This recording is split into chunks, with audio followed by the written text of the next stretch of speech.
There was a summer camp located on a small island called Campfire.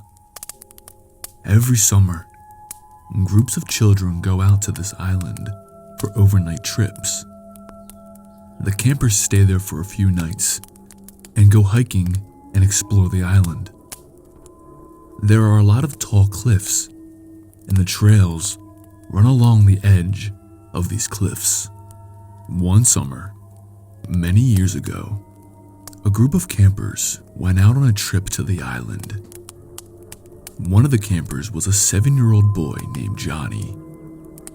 He was a bit of a loner and didn't mix well with other kids. He liked to wander off on his own, and the counselors had to constantly keep an eye on him.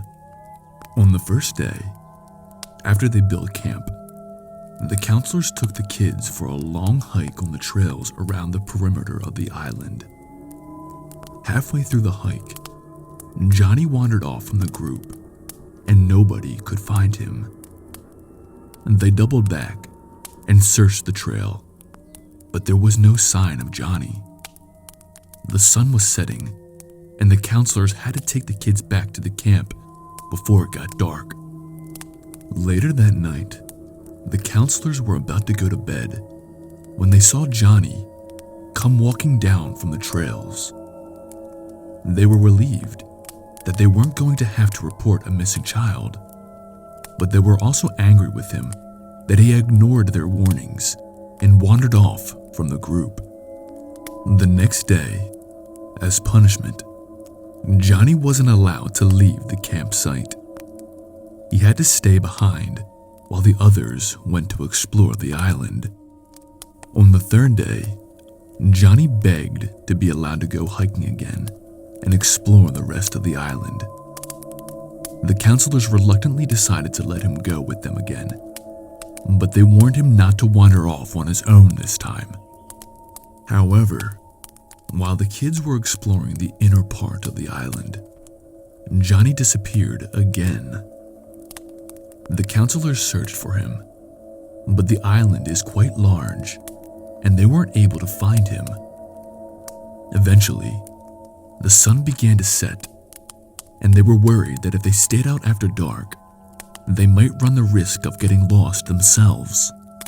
So the counselors had to take the other kids and make their way back to the campsite, leaving Johnny alone in the woods again. They all assumed Johnny would come back on his own, but that night, as they were going to bed, there was still no sign of Johnny. When they woke up in the morning, Johnny was still missing, so the counselors organized a search party.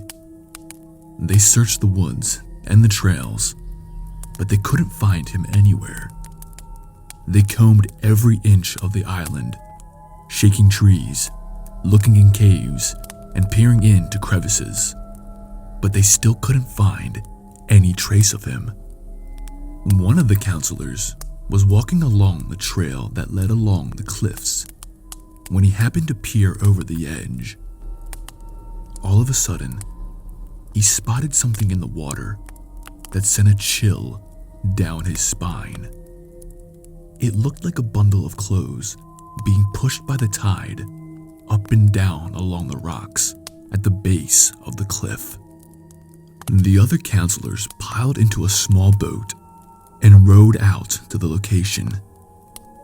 As they got closer, they could see that it was a body of a young boy floating face down in the water.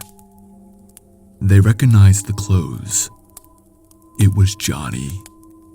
One counselor reached out and grabbed the boy by the scruff of the neck. As he tried to pull the body into the boat, the small corpse flipped over, and the counselor let out a horrified scream. Everybody on the boat saw Johnny's face, or what was left of it. The grisly sight made them vomit over the side. Johnny's face was gone, scraped off by the jagged rocks at the base of the cliff. There was nothing left but torn up flesh and a pair of eyes, cold, dead eyes. wide open and staring at them. They had to call the Coast Guard to come take the body, and Johnny's parents were overcome with grief. Ever since then, they say the ghost of Johnny haunts that island. They call him Johnny No Face. If you're on the island at night, it is said that you can see his eyes, just a pair of cold, dead eyes, staring at you from the trees, silently watching you.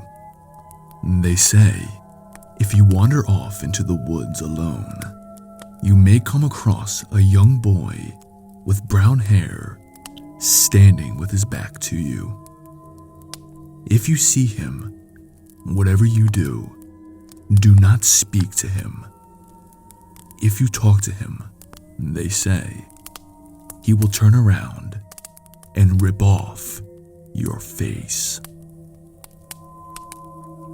Hey everyone, thank you for watching.